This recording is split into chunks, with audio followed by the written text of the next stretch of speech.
Hey everybody, today is April 16th, so I'll be looking at MTG stocks April 15th. And of course, I'll be looking at some more Ikoria cards because pretty neat stuff out there right now. As we can kind of see here, there have been some price increases actually. We still see Decree of Silence from last time. That one's still staying strong for now, but as I said before, I don't know if he'll keep going that way. And we can kind of see that there's some Ikoria stuff, and those are going to fluctuate pretty well in the future, and they'll go up and down, and etc. But what I want to kind of focus on right now is I want to look at the Void Mage Apprentice and the Basalt Monolith. And let's go ahead and look at those. So our first card here is Void Mage Apprentice. Void Mage Apprentice is a 1 colorless blue, and it's a 1/1 creature human wizard. This also has the ability to morph, and morph is basically you can play it face down as a 2/2 creature for 3 colorless. And you know, it's kind of like, okay, whatever. But then you can turn it up at any point for its morph cost. So its morph cost here is 2 colorless and blue. And when you turn it face up, you counter target spell. So if you want to look at it as something, you can be like, okay, well, this is a basically a 7 mana counter, which is kind of really expensive in my opinion. And I tried to look up why this card increased, and I didn't see much on it. I guess I should also mention that this card increased from $1 to $2.99. Forgot that. But basically, from what I saw, this was probably just kind of like a random, not sure about a buyout, but just a random buying. And I think just like certain sets are more expensive. For some reason, the oldest set, which is Legions, that was printed in, is the least expensive, and the newer ones are more expensive. But whatever, I like the older cards in myself, but people have different preferences. I mean, they actually all have the same art too, so I don't really know. But this card probably does pretty well with like Kadena, because Kadena is the Morph Commander from 2019. Yeah, and so you'll be able to put this face down for free, and you can play its morph cost at some other time. And if you have other effects that allow you to reduce your morph cost, which I can't remember the name of it right now, but I know it exists out there. I hope. Sure, I'll say it does, and then if it does, we'll find out. But you know, if you 4 mana counter spell that lets you draw a card preemptively, at least with Kadena, we're talking about with Kadena here, then okay.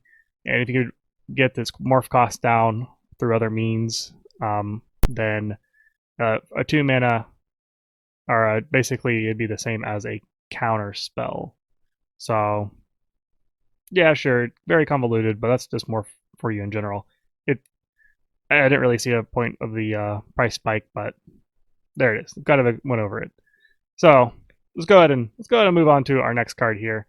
This one probably isn't that exciting either, but it is Basalt Monolith. So Basalt Monolith is a 3 colorless artifact, and it says here, not going to forget this time, even though I pretty much did.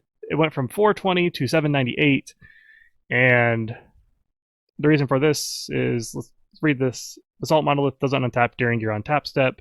You can tap it and add 3 colorless, and then you can pay 3 and untap Basalt Monolith. So basically what this allows you to do is sort of store mana. It doesn't give you mana ramp. I mean, it does, sort of mana ramp. You pay 3 this turn, next turn you get 3. But if you want to use it again, you have to keep paying 3. So it's more of, I see it more as like a mana battery. I don't know if that's what they actually call them, but basically it doesn't really let you generate more mana over time. It's just kind of like allows you to, like, oh, I have 3 mana that I can't do anything with this turn. I'm just going to untap my Basalt Monolith. That's kind of like how it went. And an Eldrazi decks would probably be okay because you could, use the mana to cast higher costing Eldrazi that have more diamond cost in their cost. But the thing that kind of set this on a price increase was actually a new card from the Ikoria set, which was Sidra the Dawnwaker. Sidra the Dawnwaker is a 1 colorless hybrid mana of Boros, so 1 colorless red or white, red or white. So 3 converted mana cost total. There we go. And it's a 3/3 legendary creature, Elemental Fox. It has the companion mechanic, which is basically, in this one, each permanent card in your starting deck has an activated ability. So if you can do that, you can make it your companion, or you can use it as a 1 in 99 commander deck, or whatever you want to do with it. You can make it your commander as well. Yes. But this one says abilities you activate that aren't mana abilities cost 2 less to activate. This effect can't reduce the mana in that cost to less than 1 mana. And then it has pay 1, tap, target creature can't block this turn. So with Basalt Monolith, not Manolith, Basalt Monolith, basically you now have an infinite mana generation because you tap, add 3 colorless. With Sidra, you now Basalt Monolith only costs 1 to untap, so basically every time you tap it, you spend 1 of it to untap it, and then you're making 2 colorless mana every time, and you just do that for infinity. And I think that's why it's kind of rose, because of that interaction. And, you know, kind of a neat interaction. If you make this as your commander, a very easy way to get Boros going real spooky, I would say. I can't really think of like a mana dump you want to put this into. I'm sure they're out there. I guess there's quite a few ways to make like soldier tokens through things, like, you know, pay a mana and a white usually, and you make a soldier token or something like that. The only problem would be is converting that mana to white, which I'm sure there are ways of that as well. But regardless, infinity mana is infinity mana, and it's not that bad. Let's just say it's not that bad. I think it's pretty good. So yeah, that's pretty much why Basalt went up. Nothing too special, I guess. I mean, infinity mana, whatever, right? You could do that in all the colors. But at Boros, I would say it'd be, I think it's harder to do in Boros. I mean, like, you know, when you have Simic or something, it seems like there's always possible, because blue allows you to untap stuff, green allows you to make mana, blah, blah, blah. But this gives a good way for Boros, at least with Sidra, to do something. You know, of course, you can go beyond Boros, just red, white in general. So pretty neat, pretty neat. The next card we're going to look at here is just going to be a general commander we can use from the new Ikoria set, and this one is called Nethroi, Apex of Death. So this is Sultai commander. I like Sultai. We talked about this. I like Golgari in general. But so Nethroi is 2 colorless, white, black, green, legendary creature, cat, nightmare, beast. It's a 5/5 and it has a mutate ability, which is 4 colorless, hybrid, green or white, black, black. So that costs 7 mana total to mutate. So if you notice here, if you've been keeping up with like the mutate stuff, this one actually costs a little bit more than its actual cost, which is generally the other way around. But first off, you don't know what mutate is. Basically, if you cast a spell for its mutate cost, put it over or under target non-human creature you own, they mutate into 1 creature on top, plus all abilities from underneath it.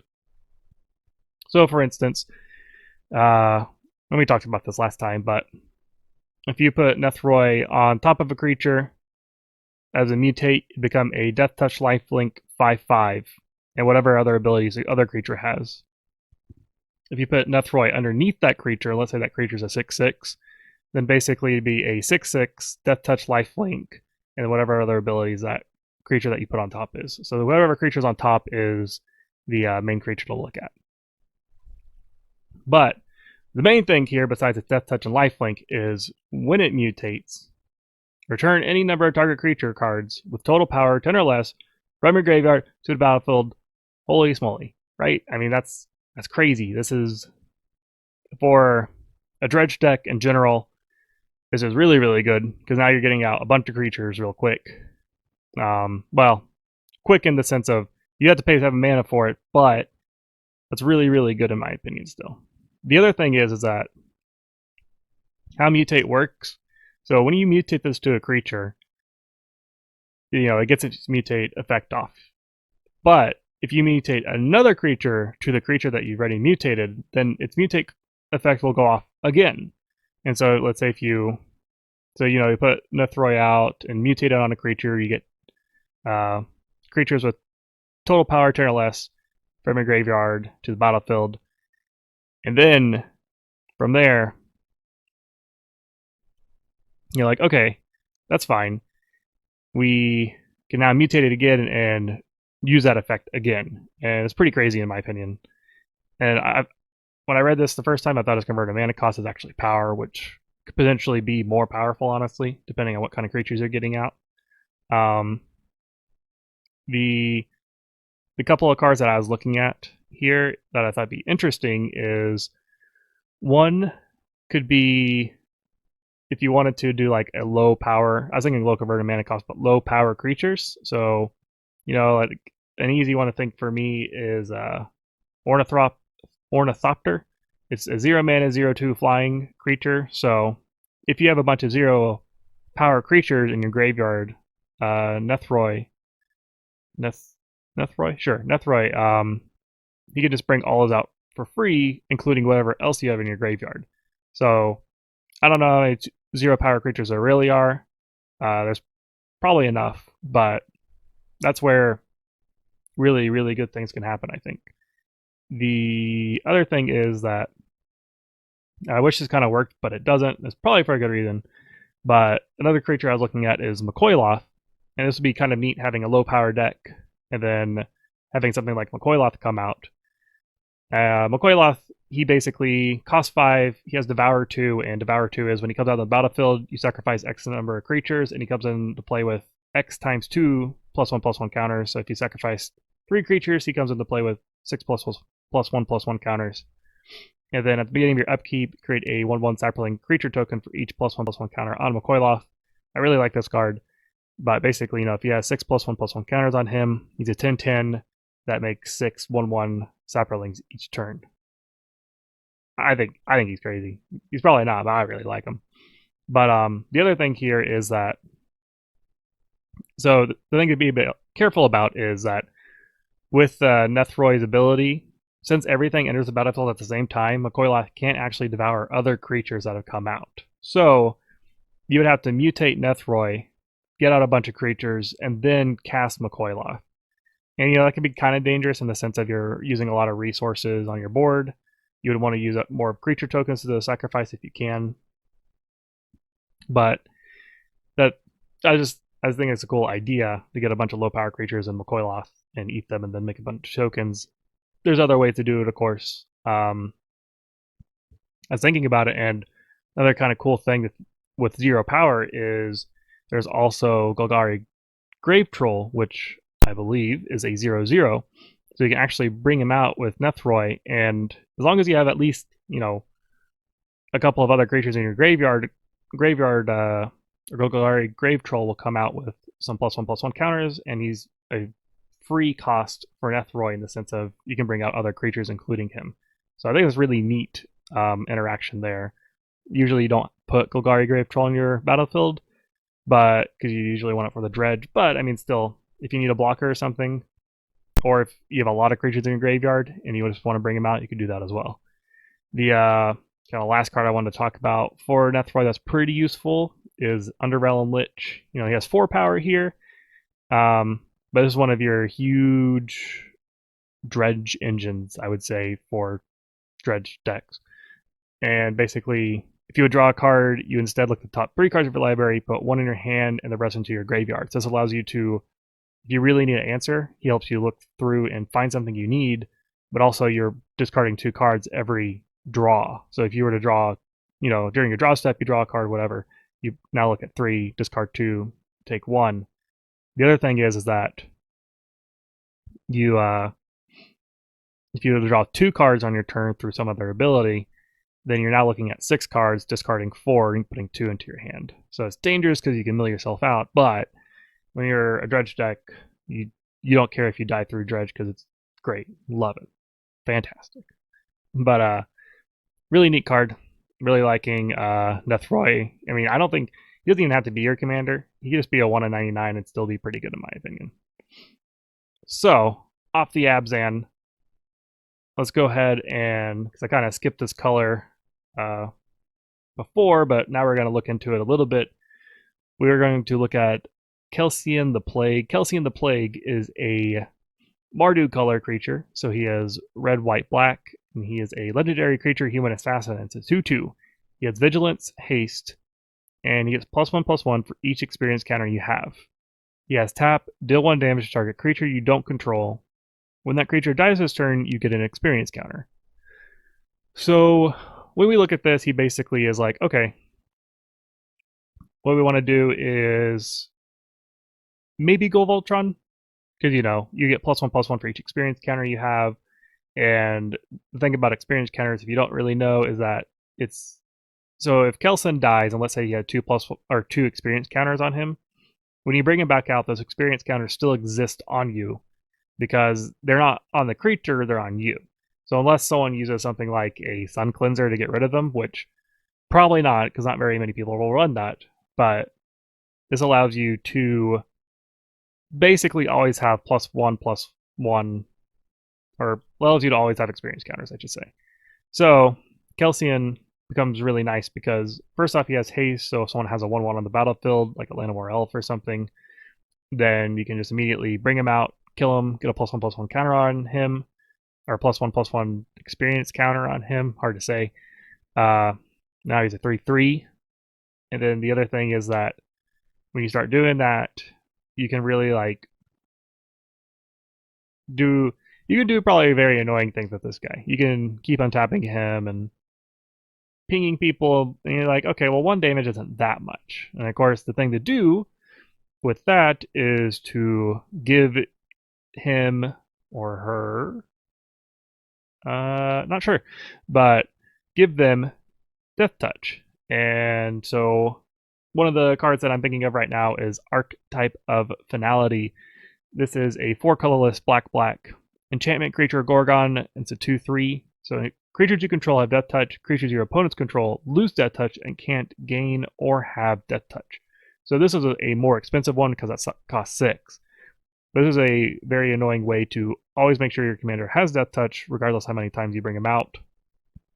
Of course, you could probably, there are, I'm sure, plenty of just regular aura enchantments that you can put on your commander, or there are artifacts that give you Death Touch, or equipment, I should say. But I just wanted to kind of highlight Archetype of Finality because giving all your creatures Death Touch is spooky, first off, and giving your pingers Death Touch is even more spooky. So I think Archetype is just a really good way because, Kelsien can kind of turn into a tapping kind of commander in the sense of you want everything to tap and ping and stuff like that. You could do that way. You don't have to, but it's one way to do it. And Archetype of Finality, I think that can really make people not like you. Probably that's probably the best thing to say. But getting a lot of experience counters, and then you can hit your opponents for a lot of damage or whatever you want to do with it. I like the idea. So pretty neat. I wish, the only thing I do wish is that you can do it to your own creature so that you have a little bit easier way to make sure you can always get those experience counters. Because early on you may not have that Death Touch, and it'd probably be hard to get those experience counters, but whatever. Right? Can't always win. Probably don't want to always win those kind of decks. In the sense of you want to make it too easy for yourself, I guess. Maybe you do. I don't know. I'm not sure about that. But it's a minor thing. It'd probably be better if you're doing like Aristocrats with Kelsien if you can ping your own stuff, but that's fine. The next card that we're going to go into is the Uzalith. So the Uzalith is a really neat card, and I feel like this is going to be an expensive card, which is kind of bad because I want this card, and I feel like a lot of people would like this card, but maybe it won't be. Probably will be. I don't know. It's an interesting card nonetheless. The Uzalith is a 1 colorless legendary artifact. When a creature you control leaves the battlefield, if it had counters on it, put those counters on the Uzalith. At the beginning of combat on your turn, if the Uzalith has counters on it, you may move all counters from the Uzalith onto target creature. It's pretty interesting, especially with all like the new flying tokens and vigilance tokens. You can now distribute out your tokens a little bit easier, and you can really pump up a creature really well as well. Amazing English. But this just allows a lot of neat things. And one of the decks I really like that I've made is a mass deck, and basically it's a +1/+1 counter deck in general. And one card I can kind of think of that would be cool for the Uzolith is Dread Horde Invasion. Now, there are a lot of good cards that the Uzolith works with. Poof. Uh, but Dread Horde Invasion I like because this is like one of the, I feel like, a quintessential amass cards you need if you're making an amass deck, I should say. So it's an enchantment, and basically at the beginning of your upkeep, you lose a life and amass one. If you don't know what amass does, you put a +1/+1 counter on an army creature you control. If you don't have an army creature, you make a 0/0 black army creature token. So basically, if you amass one, you're making a 1/1 zombie. If you already have a +1/+1 counter 0/0 zombie, it's a lot harder to say, making a 1/1 zombie. And then the next upkeep, if you still have the army creature around, you will put another +1/+1 counter on him, sending a 2/2 zombie army. And then the other ability here is whenever a zombie token you control with power 6 or greater attacks, it has lifelink until end turn. So with the Uzolith, you can actually use Dread Horde Evasion in a couple of ways.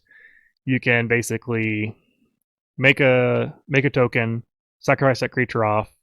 The Uzolith gets the +1/+1 counter.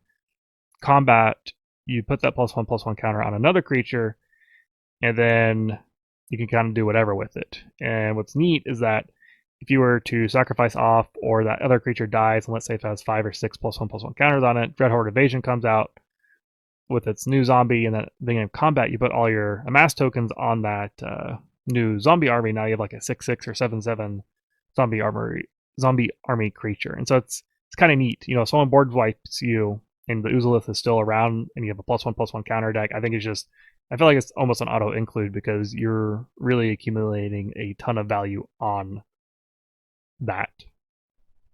Uzolith is great. I like it a lot, but I feel like it's going to be expensive. It will all be said. But so let's go ahead and end off our night with a couple of random cards, as always. So for random card number 1 here, we have Streambed Aqueducts. Streambed Aqueducts is a 1 colorless blue.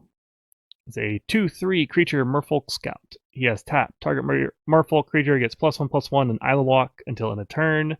Island Walk is if they have an island, they can't block your creature. So if they have an island, they can't block your creature. And the other one is tap. Target land becomes an island until end of turn.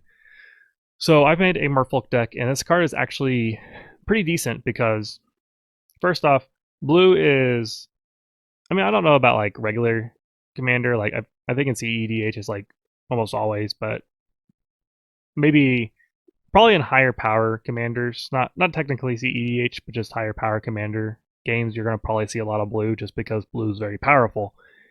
And Streambed Aqueducts, giving your Merfolks the ability to gain Island Walk is pretty nice actually, because making your stuff unblockable on even 1, potentially 3 players is pretty nice, and giving a little buff, not bad. Now the other thing I really like is that with the Merfolk deck that I have specifically, it is a semi-Island Walk theme in the sense of not like everything's going to have Island Walk or anything like that, but I have Island Walk in there, and to make sure that my Island Walk creatures actually, get that ability, I want to have things that make things island for my enemies, because not all of them are going to have islands, of course. So having him be able to tap and make something an island is actually really nice. It's probably like more useful than you'd want to think, because it's like, oh, well, that's just kind of whatever, but sometimes it really, really helps. And I think also, since it says target land becomes an island until end of turn, it actually can, like, if they had, trying to think, they had, like, let's just say command tower or something, and at the beginning of their upkeep, you're like, okay, I'm going to turn your command tower into an island for the turn. At that point in time, that command tower now can only tap for blue and not all colors, because usually it would say it becomes an island in addition, but this one says just becomes an island. So at that point in time, it's like, oh, that's not good. So kind of like a way to mess up your opponent a little bit. That's probably not the general use, but you could do it. But yeah, I think if, especially if an Island Walk deck for some reason, but if you have a fair bit amount of Island Walk in your deck, I think he can actually be surprisingly good. Let's go ahead and go to our second random card of the night, which is Sarkhan the Masterless. So Sarkhan the Masterless is a 3-colorless red legendary planeswalker Sarkhan. He starts with 5 loyalty, and whenever a creature attacks you or a planeswalker whenever a creature attacks you or a planeswalker you control, each dragon you control deals 1 damage to that creature. So let's kind of dissect that a little bit. Yeah, so let's say if you had 4 dragons and someone attacks you with a 4/4, then each of your dragons will deal 1 damage to that creature, so it would do a total of 4 damage to that creature, and that creature would die. So pretty annoying for that person. It's +1 ability. That's just a static ability. So its +1 ability here is until end of turn, each planeswalker you control becomes a 4/4 red dragon creature and gains flying. So it's kind of neat for like a Super Friends deck, I would say, because I don't exactly know how Super Friends win besides just having a ton of value in general. And like if you have ultimate abilities going off left and right, then yeah, you're probably gonna win. But I feel like this is a semi-finisher only in the sense of, if someone instant board wipes you, you're going to be pretty sad. I don't know how many of those exist really, but I mean, if you had like 5 or 6 planeswalkers out, and you suddenly like, oh look, I now have, I don't know. Let's see, if we had 5 and then times that by 4, you're doing 20 damage real quick. Pretty spooky. So I think that's pretty neat. I was thinking about this, and so if you had like a like Lord Windgrace as your commander, and you use Sarkhan to turn him into a dragon, would that technically be commander damage? And if you did somehow 21 damage with Lord Windgrace as a dragon, can you knock people out with commander damage that way? I feel like yes is the answer, and that's pretty awesome. But anyways, the next ability is a -3 ability, which create a 4/4 red dragon creature token with flying. So nothing too special there, but I mean, making dragon tokens works really well with his ability. So I really don't see a problem with it because, making a 4/4, he costs 5 to put out, so making a 4/4, but then also having your dragons deal damage to creatures when you're attacked, not bad. Does pretty well. I just thought the whole making your planeswalker commander kill stuff as a dragon would be pretty cool. It's something I hope it's true. I'm pretty sure it's true. But anyways, I hope you all enjoyed. I'll see you next time. Have a good one.